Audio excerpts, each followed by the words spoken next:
So PV గారి ఈ ప్రయాణంలో మీరు వ్యక్తిగతంగా అలాగే మన వ్యవస్థాగతంగా మన భారతీయులుగా తెలుగు వాళ్ళుగా పివి గారిని మీరు ఎలా గుర్తుపెట్టుకుంటారు? ఈ లోకం పివి గారిని ఎలా గుర్తుపెట్టుకోవాలి?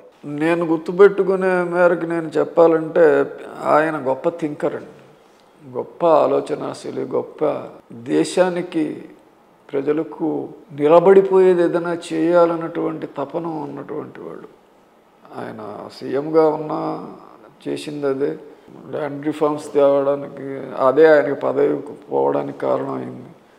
అలాగే లిబరలైజేషన్, అంటే లిబరలైజేషన్ దాని మీద భిన్నాభిప్రాయాలు ఉండొచ్చు, అనుకూల అభిప్రాయం ఉండొచ్చు, రిఫార్మ్స్ ఎకనామిక్ రిఫార్మ్స్ మీద వ్యతిరేక అభిప్రాయం ఉండొచ్చు. అదల్లా ఉంచి ఆయన మంచి చేస్తుంది అనుకున్నాడు. ఆయన మంచి చేస్తుంది అనుకోవడంలో ఆయన నిజాయితీని మటుకు ఎవరు సస్పెక్ట్ చేయలేరు. అయితే ఇంకొకటి కూడా మీకు చెప్పాలి. ఈ నరసింహారావు గారు చాలా ఒక రోజున అన్నాడు, ఆయన నేను రిఫార్మ్స్ ఇలా జరగాలని నేను అనుకోలేదన్నాడు. నేను ఆశించినట్లు దాడి తప్పాను. ఎకనామిక్ రిఫార్మ్స్ జరుగుతున్నది వేరని కూడా అన్నాడు ఆయన. అప్పటికి ఆయన వాజ్పేయి గవర్నమెంట్ వచ్చింది. నేను ఆశించిన రిఫార్మ్స్ కావని ఆయన అనడం అది కూడా జరిగింది. గొప్ప ఆలోచనాశీలి, దూరదృష్టి ఉన్నటువంటి వాడు, దీర్ఘదర్శి. అంటే నిజంగా జనానికి ఇంత మంచి చేయాలి అనేటటువంటి 100కి 100 పాళ్ళు కమిట్మెంట్ ఉన్నటువంటి ప్రధానిగా ఆయన చెప్పుకోవచ్చు. కొన్ని ఆరోపణలు ఉంటాయి ఆయన మీద.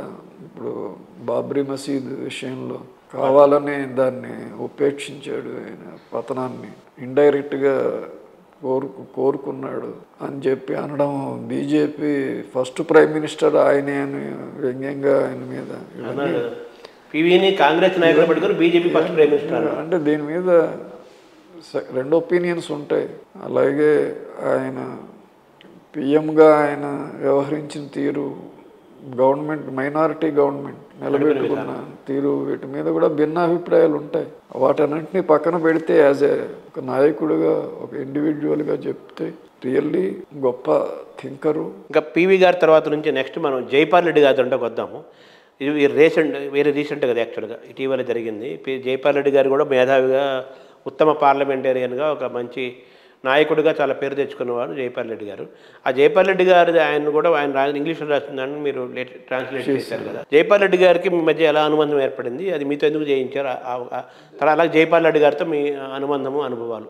అదే 10 ఐడియాలజీస్ అని ఆయన ఓరియంట్ లాంగ్మెన్ వాళ్ళు పబ్లిష్ చేశారు, అది ఇంగ్లీష్లో.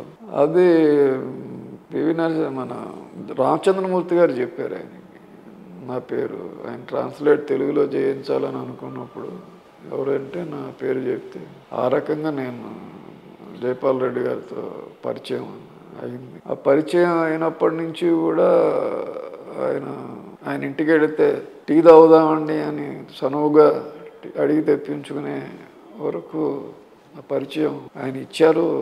నేను పుచ్చుకోవడం కన్నా ఆయన చనువు ఇచ్చాడు. ఆయన కుటుంబ సభ్యులతో కూడా ఒక రకమైన, అంటే 10 ఐడియాలజీస్ ఆయన నిజానికి తెలుసు కదా. ఆయన జైపాల్ రెడ్డి గారు పార్లమెంటేరియన్, ఉత్తమ పార్లమెంటేరియనే కాకుండా మంచి ఇంటలెక్చువల్. ఇంగ్లీష్ మీద కమాండ్ కూడా, ఇంగ్లీష్ అద్భుతమైన ఇంగ్లీష్, డిక్షనరీ బట్టి అనేవాళ్ళ ఆయన. నేను ఇంగ్లీష్ మాట్లాడుతుంటే డిక్షనరీ చూడాల్సి వస్తుంది. ఆయన మంచి అధ్యయన పరుడు కూడా. డిఫరెంట్ ఐడియాలజీ, 10 ఐడియాలజీస్ అంటే ఇప్పుడు డెమోక్రసీ, లిబరలిజం, తర్వాత మార్క్సిజము, ఇలాంటి మొత్తం 10 ఐడియాలజీస్ని వాటి హిస్టారికల్ బ్యాక్గ్రౌండ్ని చర్చిస్తూ రాసినటువంటి చాలా అధ్యయనానికి మంచి తగినటువంటి ఒక మంచి బుక్. దానికి మీరు ఏం పేరు పెట్టారు sir? 10 భావజాలాలు. 10 భావజాలు 10 ideas. True translation. So ఆ టైంలో మీ ఇద్దరి మధ్య సంభాషణ ఏ విధంగా జరిగింది?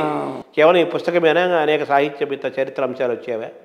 అంటే ఆయన కూడా మంచి లిజనర్ కూడా. నేను అప్పటికి మహాభారతం మీద వర్క్ చేస్తున్నాను. ఆయన అనుభవాలు ఆయన చెప్తూ ఉండేవారు. ఆయన యాజ్ పార్లమెంటేరియన్గా, తర్వాత ఇక్కడ స్టేట్లో ఆయన స్టడీసు. మహాభారతం చదివారా? మహాభారతం పరిచయం ఉంది, నేను చెబుతూ ఉంటే వినేవాడు. మంచి శ్రోత. మంచి పివి గారు కూడా మంచి లిజనర్ అంటారు. పివి నరసింహారావు కూడా మంచి లిజనర్, గ్రేట్ లిజనర్ అంటారు. సో జైపాల్ రెడ్డి గారి ట్రాన్స్లేషన్స్లో పివి గారితో ఒక అనుభవం ఉంది మీకు ట్రాన్స్లేషన్లో. జైపాల్ రెడ్డి గారితో ఈ ట్రాన్స్లేషన్ దశలో మీకు ఎటువంటి అనుభవాలు వచ్చాయి జైపాల్ రెడ్డి గారి నుంచి? అంటే ఆయన యాక్చువల్గా ఒరిజినల్ రైటర్ కూడా కనుక ట్రాన్స్లేషన్ ఆయనకి చాలా తెలుగు ఆయనకి బాగా నచ్చింది, చాలా సంతోషించాడు ఆయన. మంచి అంటే లాంగ్వేజ్ని ఒరిజినల్కి సమానంగా మన ఎక్స్ప్రెషన్ ఉన్నప్పుడు మూల రచయితగా ఆనందిస్తాడు. ఇప్పుడు వ్యాస భారతానికి సంస్కృత భారతాన్ని భారతీయ భాషల్లోనూ ఇంగ్లీష్లో అనేక భాషల్లో అనువాదం జరిగింది. ఇప్పటికీ చాలామంది అనేది ఏంటంటే సాహిత్యవేత్తలు పండితులు తెలుగులో జరిగినంత గొప్పగా మిగతా భాషల్లో వ్యాస భారతం అనువాదం జరగలేదని ఆ ఖ్యాతి మన కవిత్రయానికే ఇచ్చారు. కవిత్రయానికి వచ్చింది. అదే రామాయణం మిగతా భాషల్లో బాగా వచ్చింది. భారతం అందంగా బాగా వచ్చింది. తులసీదాస్ రామాయణం కానీ రామాయణం మన దగ్గర పాపులర్ అవ్వలేదు. సరే ఇది వేరే సబ్జెక్ట్ అనుకోండి. అదే ఆ రకంగా జైపాల్ రెడ్డి గారు ఇక్కడ చాలాసేపు గంటల తరబడి కూర్చుని ఆయన మాట్లాడడం, ఆయన కాంగ్రెస్లో ఆయన అనుభవాలు అఫ్కోర్స్ కొన్ని చెప్పకూడని విషయాలు, ఎన్టీఆర్ పార్టీలోకి తీసుకోమని చెప్పడం ఇదన్నీ, ఆ తర్వాత ఇంకా చాలా విశేషాలు వస్తూ ఉండేవి. జైపాల్ రెడ్డి గారు కూడా ఆయన రాజకీయాల్లోకి రాబోయే ముందు ఆయన జర్నలిజం విద్యార్థి కూడా కదా, ఉస్మానియా యూనివర్సిటీ జర్నలిజం చదువుకున్నారు కదా. బీజే ఒకటి చెప్పారు ఆయన, పెట్రోలియం మినిస్టర్గా ఉన్నప్పుడు అంబానీ ఆఫీసుకి వచ్చి కలుసుకుంటానంటే అలౌ చేయలేదు. ఏమన్నా ఉంటే స్వయంగా నేను ఆఫీసుకి వచ్చి కలుసుకుంటానంటే ఈవెన్ సోనియా గాంధీ రికమెండ్ చేసింది. అంబానీ దగ్గరికి వస్తాడు ఆఫీస్లో కలవమన్నారా? ఆఫీస్కి ఇంటికి వస్తానన్నా సంథింగ్ మొత్తానికి పక్కన పెట్టాడు. అది చెప్పారు ఆయన, అలౌ చేయలేదని. ఇటువంటి కొన్ని అంటే ఈ 10 ఐడియాలజీలు డిఫరెంట్ టాపిక్స్ మీద ఉన్న 10 డిఫరెంట్ టాపిక్స్ మీద ఉన్న ఐడియాలజీస్ 10 ఐడియాలజీస్ డిఫరెంట్ ఇజమ్స్ ఆయన ఆ టాపిక్స్ మీద రాస్తే వాటిని మీరు ట్రాన్స్లేట్ చేశారు తెలుగులోకి. అది ఓకే. ఆయన ఆటోబయోగ్రఫీ కానీ ఆయన గురించి కానీ రావాలనుకోలేదు. ఆయన ఆటోబయోగ్రఫీ ఇంగ్లీష్లో ఉంది, అది కూడా పూర్తి చేయలేదు ఆయన. అది ఒకసారి నేను ఆయనతో మాట్లాడుతున్నప్పుడు ఆటోబయోగ్రఫీ సెంట్రల్కి వెళ్ళే వరకు ఆయన తయారు చేసాడు ఆల్రెడీ ఉంది.